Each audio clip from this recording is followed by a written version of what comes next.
Hello everyone and welcome back to TowerGate. It is TowerGate day number 1184. 1184, July the 8th, 2020. Thank you so much for tuning in. Okay, so before I get into the news of the last 24 hours, I just want to mention something to you that I stumbled onto, and it relates to what I was talking about yesterday in response to Senator Grassley talking about his frustration that Durham and Barr haven't brought charges against the criminal coup plotters at this point, and that it is totally unacceptable not to do so before the 2020 election. So I just happened to stumble onto wasn't really a video, it was actually an audio of a couple prosecutors discussing what may be going on here, and they were discussing something that I didn't know because I'm not a prosecutor or an attorney or anything, and they were saying that what's going on here most likely is that Barr and Durham know that they have pretty much of a deadline. I mean, they understand that it's imperative that they expose the coup prior to the election. They understand that. This is not, these guys don't live in some sort of a bubble where they're not aware of the implications of everything that happened and what it means going forward, and especially why it's so important to make sure that everyone understands what happened prior to voting this fall. And they were talking about procedural things that occur as it relates to a grand jury. So what they were saying is that you are not permitted as a prosecutor to use a grand jury as an investigative tool. The grand jury is there for you to go with all the evidence that you've gathered and to present that evidence in order to get a grand jury to agree to indicting someone. What you're not allowed to do is to go to grand juries for the purpose of excavating, discovering, uncovering, revealing information as part of your investigation. A grand jury cannot be used as an investigative tool by a prosecutor, and if it is found that there is reasonable evidence that that has occurred, it can ruin your entire case. Your entire case can be thrown out. So this is the position that Durham is in. Once he goes to the grand jury, any additional information that may come out of future grand juries could very likely be looked at in a way that would nullify any attempt he would have at trying to prosecute an individual or individuals if they could make an argument in court that the information came from a fact-finding mission as a result of a grand jury proceeding. So what they're saying is that Durham must have all of his information together when he goes to the grand jury.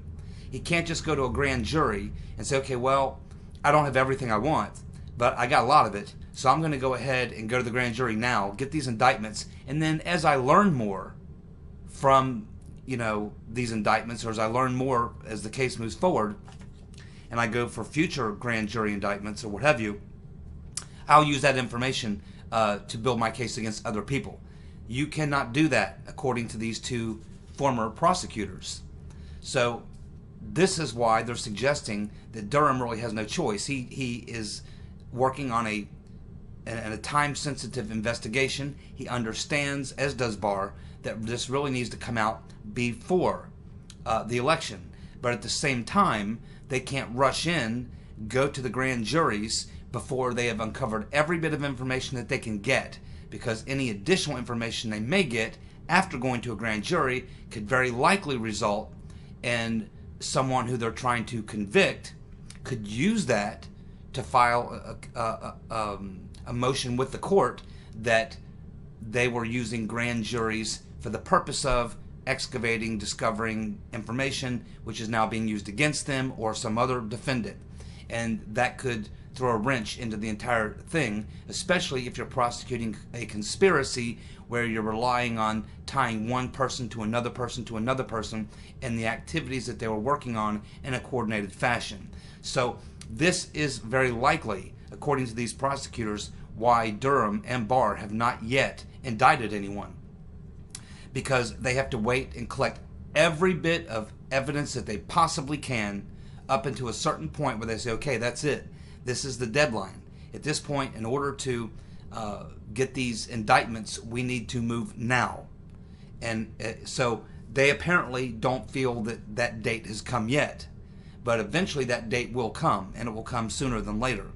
But once that date comes and they go to a grand jury, at that point, they're not going to be able to cultivate any more evidence to use against the people who they've already indicted, and possibly even people from future indictments. So it gets to be a very sticky wicket, and this is why these prosecutors are saying that Barr and Durham likely will hold out and gain as much evidence as they possibly can up into a certain date where they say, okay, this is really the deadline. By this date, we have to move if we want this to be exposed before the election. So they obviously have a target date in their mind, and they don't feel that they've hit that date yet. But the reason why they haven't been dropping indictments is because they obviously don't feel that they have all of the evidence that they would like to have before they go to the grand jury. Because once they do, they cannot use anything that they get from those grand juries after the fact to be used as evidence without possibly running into a legal obstacle, which could throw a wrench into the entire thing. So this is the explanation given by a couple of former prosecutors who I've never heard of, but they are both former career prosecutors, and this is what they were discussing. So anyway, I found it to be interesting enough to mention it to you. Some of you may want to research that on your own. Some of you may be lawyers or, have some legal background that you might be able to understand more about that, or you may want to dig into that for yourself. But that is essentially what I took from this conversation between these two former U.S. attorney prosecutors. Now, let's go ahead and cover the last 24 hours. Well, of course, yesterday, I think the big story that came out was that the Department of Injustice has produced more evidence to Flynn's legal team. They have unearthed more evidence, and they have given that evidence to the court and to Flynn's legal team. Now, this information, once again, coming from U.S. Attorney Jeff Jensen. This guy kicks butt.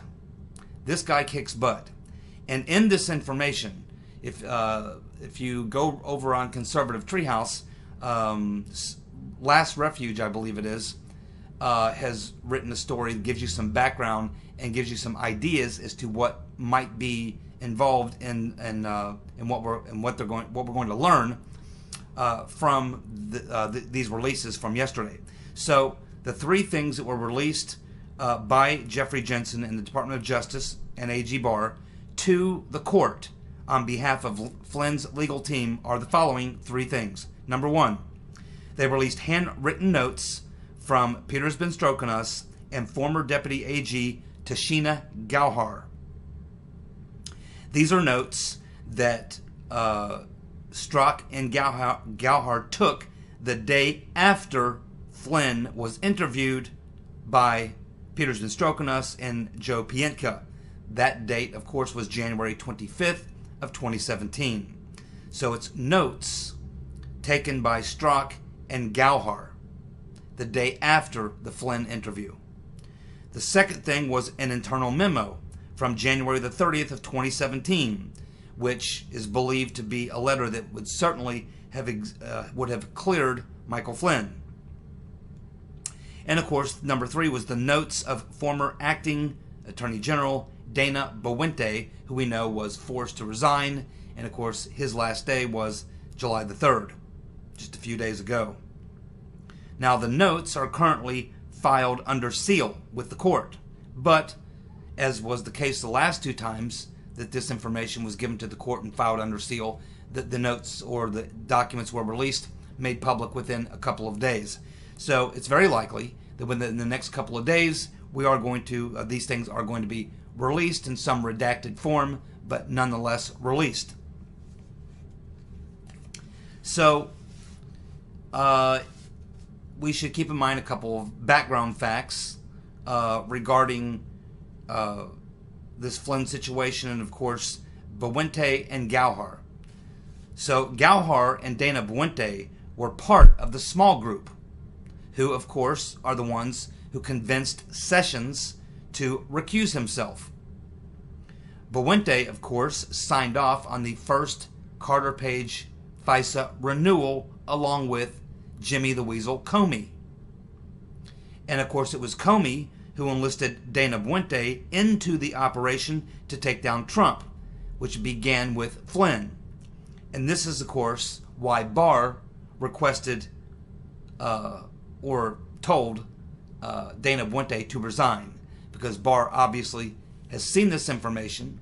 He's seen the January 30th letter, which likely exonerates Flynn, and he's, of course, figured out that Dana Buente was knowingly involved in misrepresenting the facts to the FISA court in regards to getting that first renewal on Carter Page for the FISA warrant.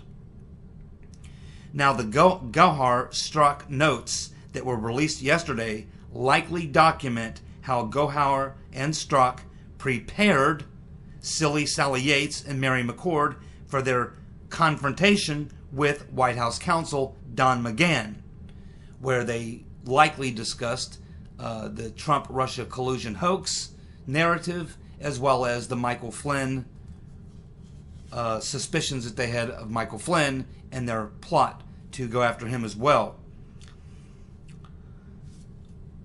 So, also, there was notes taken by Dana Buente that were from his conversations with Jimmy the Weasel Comey, which later became evidence for the Mueller witch hunt. So, what this is likely uncovered, and what Barr probably learned weeks ago, and probably the reason for him forcing Dana Buente out, is that this information released yesterday certainly exposes Dana Buente as being up to his eyeballs in the fraud on the FISA court. And it certainly doesn't help Tashina Gauhar because she is part of the small group along with Mary McCord. Buente was part of that.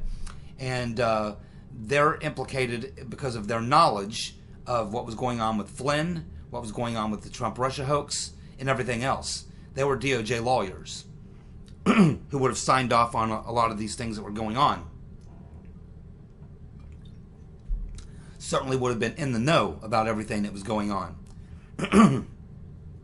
So there is certain liability for them as well. Now, neither of them work for the Department of Justice anymore, so they really couldn't be forced out. Unlike Buente, who was still working at the DOJ when Attorney General Barr forced his resignation. So, that appears to be what's going on. Excuse me. We will find out more, I'm sure, in the next few days. It's likely that these documents will be released to the public in the next couple of days, if not today. Probably with redactions, but should be released so we can find out, get a pretty good idea what's there. But it certainly looks like the letter, this letter, the January 30th letter penned by Buente, was likely the letter that got him fired. It probably exonerates Michael Flynn, or shows that he knew that there was no reason to continue investigating Michael Flynn. And of course, his involvement in acquiring the FISA warrant on Carter Page, he certainly would have known a lot of things, possibly even that Carter Page was clean, just like he knew Michael Flynn was clean. He went along with the coup plot. That's what we're going to discover, is that Dana Buente knew and went along with the plot. Of course, we already knew Tashina Gauhar and Mary McCord are obviously deep state players and were also deeply involved in everything that went down. So I think that that's what's going to be revealed. But the good news is that Jeffrey Jensen is definitely on the job. This guy gets results, man. This guy gets results. And he is the one who is responsible for uncovering this information and, of course, bringing it to Attorney General Barr. And now it rests with the court. It is highly favorable to Michael Flynn and should be further evidence now that it's in the possession of Judge Emmett Sullivan. It should be further evidence to Emmett Sullivan that he needs to end this thing, this little game he's playing. Now, I can only conclude at this point, just my personal opinion, that someone is forcing Sullivan to continue playing this game. And the game appears to be to prevent Michael Flynn from being fully exonerated to the point where he can now go public and start talking about a lot of things that he knew. And what is it that Michael Flynn knew? Well, we learned from Sidney Powell that he knew about Mr. Potato Head, John Brennan's crooked dealings with his old intelligence firm, funneling government contracts to them as well as to other spin-off firms that were kicking back to Brennan's old firm. And also, probably more importantly, more damaging to Obama, and probably the bigger fish in the pond, is that Michael Flynn knew a lot of details of the Iran deal that were never disclosed to the public. And if he's given a chance to speak freely at some point, as soon as that happens, he is probably going to come out and give us some very juicy information about some very specific details about the Iran deal that have never been disclosed. And I think that the plan is to keep Flynn's mouth shut until after the election. And maybe Sullivan is trying to drag this out. And my guess is that for him to put himself in this sort of position where he's looking so bad, I mean, at some point you can say he's just doing it because he's a diehard liberal, true believer, and is fighting for the cause. He's on the the resistance team. But for him to take it this far after already being shot down by a superior court, for him to continue to drag his feet, I can only assume that there's some sort of pressure on him. There must be some dirt on Judge Sullivan, something that someone knows about him that they're holding against him and forcing him, because he's almost like a hostage at this point. He's behaving like a hostage who's being held, someone who's being held hostage and forced to do something that's probably not in their best interest. So there may be some dirt on Sullivan that some people have on him, and they're the ones probably leaning on him, pressuring him to continue this game he's playing, because it serves no benefit to him whatsoever. He's just destroyed his reputation, and he could very likely risk being thrown out the court if he continues to play these games. Now, maybe my suspicion is that Jeff Jensen, Attorney General Barr, Timothy Shea, watching this situation play out. Of course, the two of the three judges in the higher court that ruled against him, probably all looking at this and wondering why, almost 3 weeks after he's been told, hey, you need to end this thing, why he continues to drag it out. So it looks like a hostage crisis situation to me, and Sullivan is the hostage. So obviously the deal is to keep Michael Flynn's mouth shut until after the election. I think that that's obvious. And we'll just have to watch and see. But obviously this U.S. Attorney, Jeff Jensen, is trying to force the end of this thing. And so that's the reason he would have released more documents and given them to Sullivan personally and the court, is because he's sending a message. Hey, a higher court just ruled against you. We do not want to prosecute this case. End it. And by the way, boom, here's some more smoking gun evidence as to why you should end this case. So now it's in Judge Sullivan's, the ball's in his court. Jensen is in the DOJ has provided him with this additional information. Should be the slam dunk. Should force him to end this thing. If he does not, we can only conclude that he is literally in a hostage crisis situation. He's literally, someone's got a gun to his head and are forcing him to do what he's doing.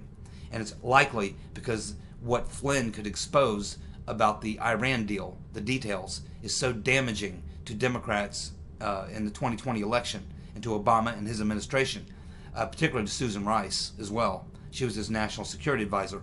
And she's probably the #1 top choice right now for his VP.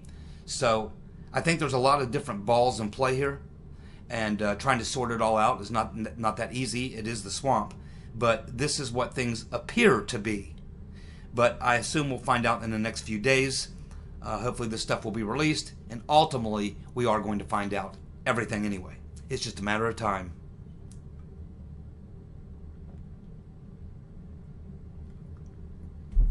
Just a matter of time before Michael Flynn is going to be free to speak. And when he does, my. My. Expect he's going to have a lot to say. Well, John Sullivan was on Lou Dobbs, and just a couple days ago we had Matt Whitaker on Maria Bartiromo. Both of them say that Durham will likely drop his indictments by Labor Day. By Labor Day. And that would be pretty much within the time frame that Barr is talking about. This would also support what I was hearing from these two former prosecutors when they were talking about, yeah, they've got to get every bit of evidence they can collect, because once they go to the grand jury, that's it. And this would explain, this is not what Sullivan and Whitaker were talking about. They had other reasons, but this would certainly fit into what Sullivan and Whitaker are saying, because you would think that Labor Day probably would be the deadline, because Labor Day is considered, after the Labor Day weekend, is considered the kickoff to the final home stretch to the presidential elections. It is right after that that you have the debates, and that both campaigns go full steam, 7 days a week, campaigning every day, every hour, every minute. The campaign's in full swing from the Labor Day holiday weekend and beyond. And so that would be, I would think, the latest possible date that we could see something coming from Durham's investigation. If we don't see something from Durham's investigation by Labor Day, then I think things are going to get mighty interesting, let's just say. Well, we have a Seth Rich update. If you read the story over in the Gateway Pundit, there's a lot there, because every time they go through this Seth Rich thing on Gateway Pundit, they go back to the old history and walk you through it. We've been following it for a very long time, so I'll spare you that. Let's just get right pretty much up to the current place that we're at. As you know, Clevenger has been requesting documents for over 2 years about the Seth Rich investigation.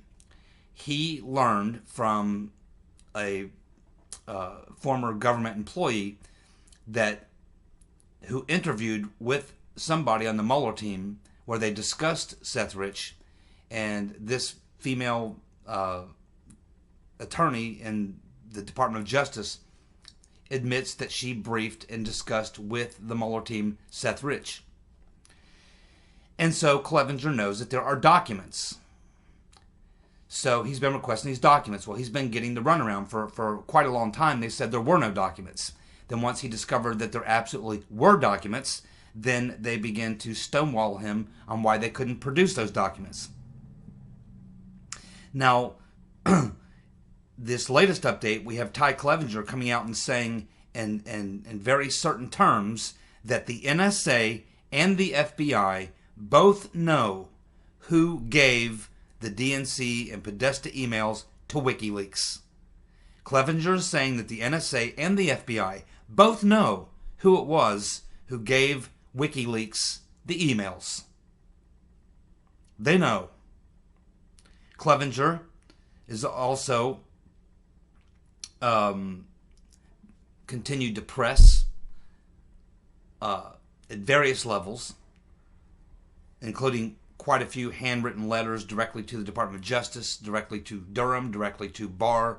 So he's hitting it as hard as he can hit it, and it appears now that he's kind of hit a breakthrough point, but there's a snag. So the breakthrough point that he's hit now, and where we are today, and the update is that the FBI and DOJ have now finally responded to Clevenger, and now they say that it will take 8 to 10 months to research and produce the responsive records. So now, after all this time of saying records didn't exist, they've had to finally admit that they do, and they are going to be forced to turn these records over, but now they're saying they can't do it for 8 to 10 months. In other words, well after the election. So whatever documents they plan on producing, they're not going to produce them till after the election. Makes you wonder if Durham is going to stumble onto anything in his investigation that takes him down the Seth Rich road. Because they were looking into that whole time period of the spring 2016 and how the Russia collusion hoax got started. Well, if you want to start there, it's like as Mara said a long time ago in the comments section.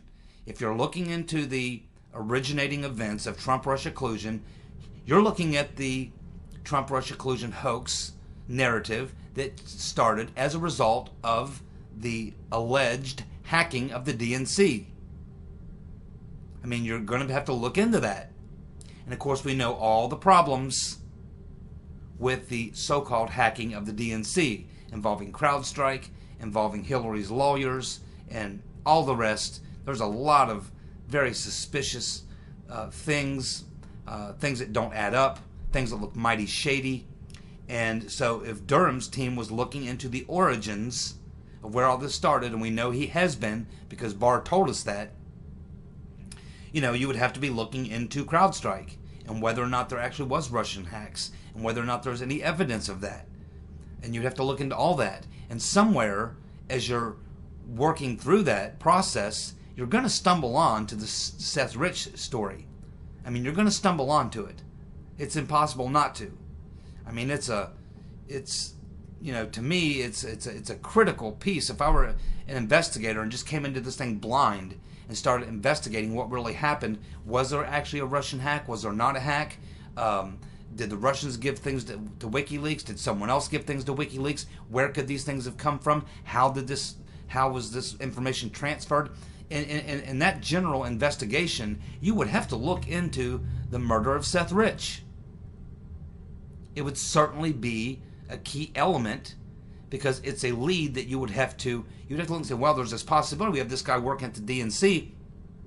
We learn that he's a disgruntled Bernie Sanders supporter working in the DNC. He's the guy who's in charge of running programs that are examining where there are shortcomings in the primary election system, where there are voting irregularities and various other things going on. Some of them, you know, systematic problems, and some of them just good old-fashioned political plots. All these things that Seth Rich would have been looking at, which means he would have discovered some of this stuff and gotten really ticked off, and may have very well been the one who leaked it. Especially if you find out that what we know now is CrowdStrike could never really confirm if it was the Russians. So if you were just going into this investigation blind as a detective, you would certainly have to at least look at the Seth Rich angle, and you would have to eliminate that as a possibility. You have to, okay, what's the Seth Rich angle? Let's run this down. Let's see what we can find out. We have to at least be able to cross it off the list. You can't leave it hanging out there unless you have some other alternative motive or something that you stumble onto which deems that irrelevant. But at this point, there's never been an alternative to the original story, and now the original story's been blown up. CrowdStrike cannot confirm it was the Russians. Okay, then who was it? There is no alternative theory other than Seth Rich, which they won't touch with a 10-foot pole. So in the course of an investigation, a detective is going to write down on his paper all the possible suspects or all the possible witnesses or all the possible people would have information or possible situations and scenarios, and you have to cross them off the list. That's what a detective does. Okay, let's eliminate, here's 20 things. Let's eliminate them. Let's remove them as a possibility. Maybe one or two of them cannot be eliminated. Therefore, they stand as possibles that we can then further investigate. You would have to put Seth Rich on that list, and you would have to eliminate him from that list.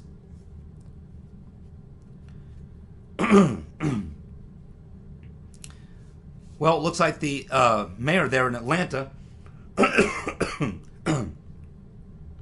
Keisha Bottoms, has tested positive for the Kung flu. She probably contacted him when she was marching with the Black Lives Matter, who she's now castigating.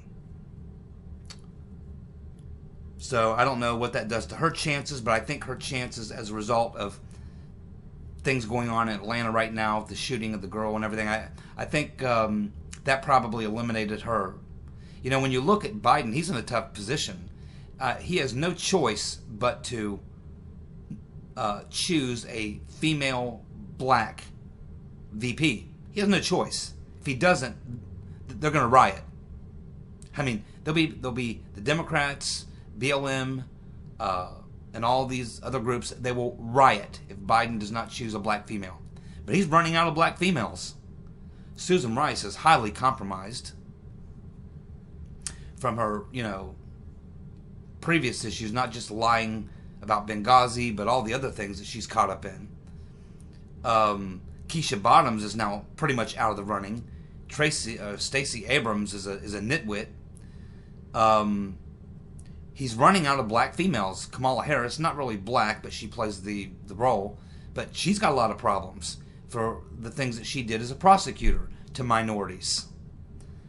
And she's a really bad debater, by the way. She can do identity politics, but that only gets you so far. She's not a sharp debater. Mike Pence would chew her up, eat her alive, on policy and on things and such. And she's not that smart. So, yeah, I mean, Biden is running out of potential black female candidates who have national name recognition, who can actually hold their ground in a debate with someone like Mike Pence, who's not a superstar, but Pence is not an idiot either. He can hold his own. You can't just put an idiot up against Mike Pence. And there's going to be a lot of people paying attention to Biden's VP because of the condition he is in. Now, of course, many of us believe that the Democrats have something up their sleeve and that Biden's probably not going to be their guy anyway. Having said that, where we are today, the reality of today is that he must pick a black female, and he's running out of them. The White House is conducting a leak investigation into whoever it was that told the New York Times, the New York Slimes, about the Russia-Taliban bounty story that has turned out to be pretty much bullshit. And they say that they've narrowed it down to less than 10 people. Less than 10 people. Well, let's hope they get to that person soon and get him out of there. I've been saying in a couple of videos over the past couple of weeks that I think one of the very key things to watch in 2020, in a presidential election year, most people are just looking at the president and they're looking at congressional races, maybe some states where they have governorships. They're looking at governorships. But as I've been indicating, I think people should pay a lot of attention to some local races.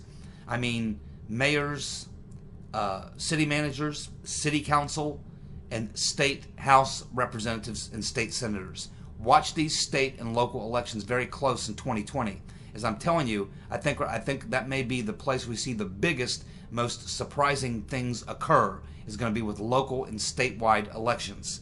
And here, as I've been saying this now for a couple weeks, here we have a story that comes out yesterday that says donations to Democrats in state and local races are in sharp decline. You might say they're being defunded. Democrats in city and state races are being defunded. And finally, just to prove how nuts this whole thing is, we have a group that's seeking a petition to protest, obviously a BLM group, and they want to have a rally, a protest to defund the police. And along with their petition to have this rally to defund the police, this group has requested police protection for the planned rally to defund the police. They want police protection for their defund the police rally. That's how nutty it is. Thank you for tuning in. I'll be back tomorrow with more TowerGate. See you guys. Bye.